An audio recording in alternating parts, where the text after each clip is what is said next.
Hey everyone, welcome back to my channel. Today I'm going to be reviewing Run Rabbit Run. This review will be containing spoilers. I will let you know towards the end of the video if this movie is worth a watch. The topic of motherhood has long provided the horror genre with some of its greatest stories.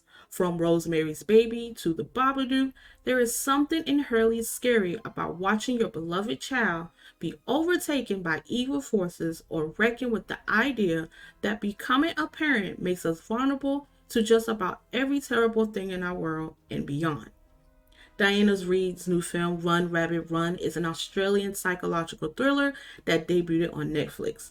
Reid directed the film, and you may recognize the name from the shows such as The Handmaid's Tale and Shining Girls. The film follows a fertility doctor named Sarah and her daughter Mia. At the film beginning, Sarah's father passes away, which causes Sarah and Mia's grief. Shortly after his passing, Mia begins exhibiting abnormal behavior, including keeping a stray rabbit, talking about her grandmother she never met, and asking questions about Sarah's past.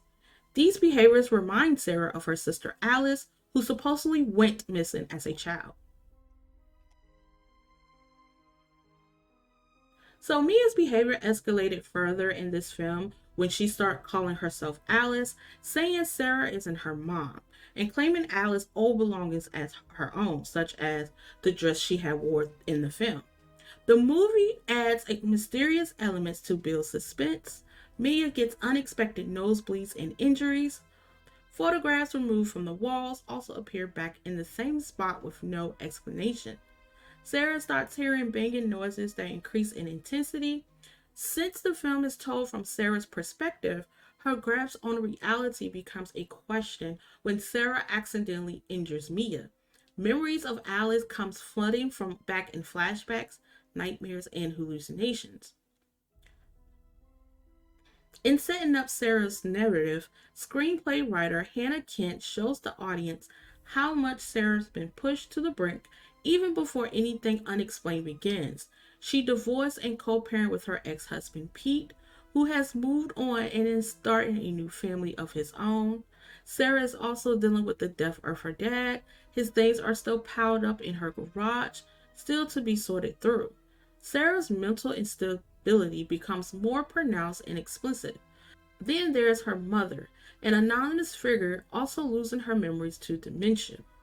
So Sarah and her mom's relationship, you can tell, has been estranged because you can see that Sarah's mom is still holding on to her daughter Alice that has been missing for years.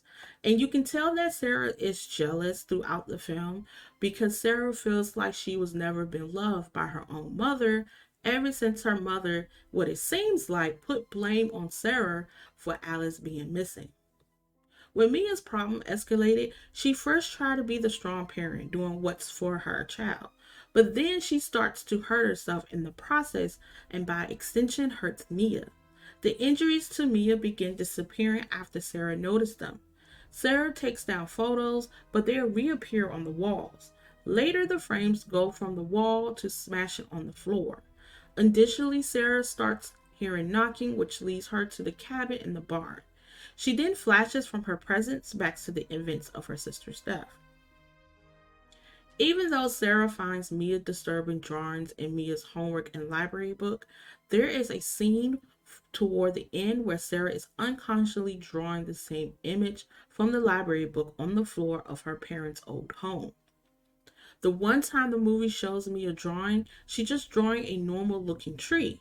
Sarah flips over the paper to find no disturbing image. These two scenes combined imply that Sarah was drawing the image the whole time. Though the teacher thinks Mia drew the pictures earlier in the film, there were papers and drawings in Sarah's home. Sarah also had access to the library book with the black box scribble on it. Even that Sarah had no memory of drawing those disturbing images, those images further establish how mentally removed Sarah is from reality. Her psychosis is so pronounced that she could draw extremely disturbing images without ever remembering it. Alice's spirit was using Mia to get Sarah's attention. Sarah never wanted to talk about her sister, and now we know why. Alice continued to tell Sarah to not call her Mia, and she wants to see her grandmother. So Alice was trying to get Sarah to remember of what she had done to her, because you can tell that Sarah was very pissed at her own ex-husband Pete, because Pete was explaining to his new wife about Sarah's past, which include her sister Alice.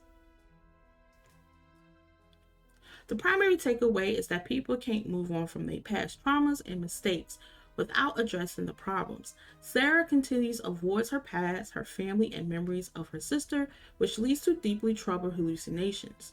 If she took the time to heal properly, she might not have ever hurt her daughter. Instead, she spirals deeper and deeper into her mental illness. By the Run Rabbit Run ending, the movie shows a woman with no grasp of reality at all. I thought this movie was pretty good.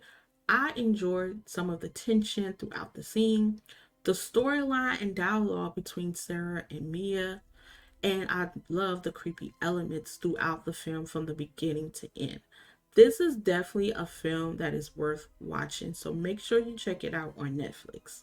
Thank you so much for watching my channel, and make sure you like and subscribe, and until then, see you later.